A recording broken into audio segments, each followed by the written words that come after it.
Greetings, ladies and gents. Today I'm looking at another overhaul of my Sun Joe shredder.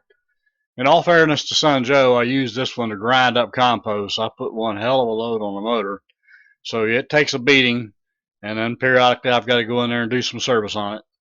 In this case, most of the overhaul work involves a motor bearing up at the top and a relube of the gearbox. So let's get started.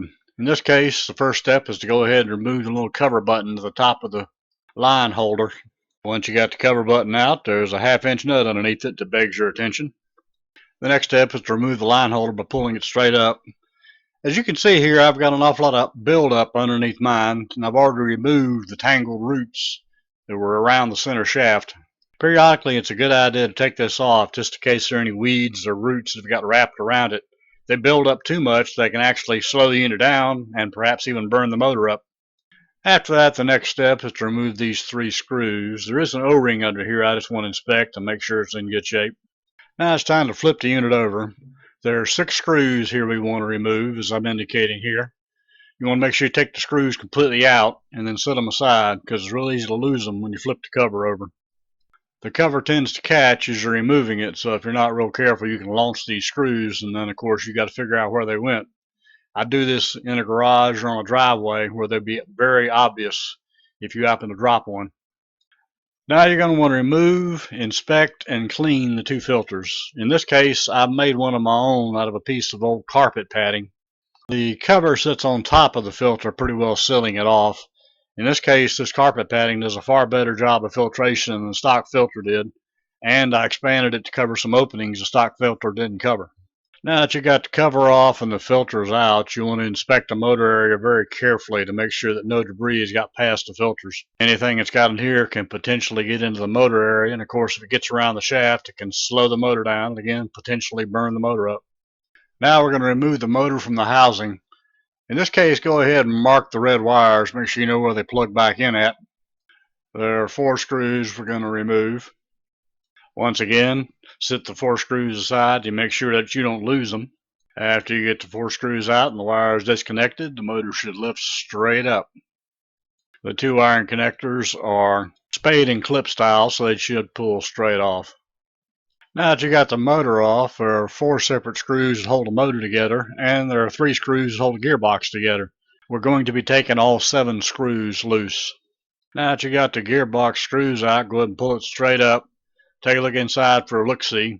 All this old grease is going to need to be cleaned out, so go ahead and get you plenty of paper towels or napkins or whatever else you want to use.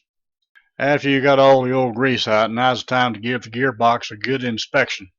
You want to make sure there are no broken teeth anywhere or any noticeable major wear. The trick is here, of course, we're going to go ahead and relubricate it, and I'm using wheel bearing grease to relubricate mine. Now's the time to go ahead and give the motor an external look over. Make sure it's not burned. Of course, if it's burned up at all, probably time for a new Sun Joe. In my case, it was time yet again to replace the brushes. Now, when I bought the original brushes, I bought 2 sets because that's the way they came from eBay. So in this case, yes, I replaced the brushes in doing the overhaul. I'm not going to do a repeat of everything that I had in the other video where I went through this in detail. Suffice to say, if you get it taken apart and pull the brushes out and they're either completely worn away or the wire is disconnected, you're in for a rebuild with new brushes. I gave the link off of eBay for purchasing these brushes in the other video.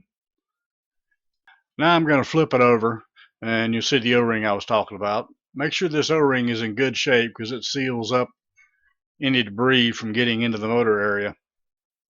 And here are those 4 screws I indicated earlier. These 4 screws have to be taken off so we can get inside and pull the motor armature out. Now here's where life got interesting. In this case, the black you see is bearing grease. And as I flip it up, you can clearly see that something is missing. And in this case, what was missing was the top cover and the bearing separator. And yes, I should not be holding these 2 parts. Okay, so here's the fix. As you can see, as I'm pointing out here, the bearing cover has these little tabs around it. What you got to very carefully do is bend each one of these tabs out very slightly as you go around the bearing cover. Then you repack the bearing with wheel bearing grease, put the separator in for the balls, and then use a socket to knock the cover back into place. This is one of those take your sweet time projects. Yes, you can mess this cover up, and if you do, it's new Sun Joe time. Well, now it's time to take a look at the armature. As you can clearly see, this one's had a rough life. It's been burned pretty bad. The contact pads are very uneven, and I'm sure it's promoting rapid brush wear. After a little work with steel wool, you can see it polished up fairly nicely, but it still can't hide the uneven pad wear.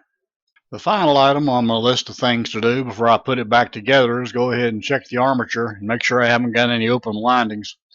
In this case, I'm just starting out holding one ohmmeter lead directly on one contact pad and taking the other and walking my way around the armature, checking each pad to make sure that there is resistance between each pad.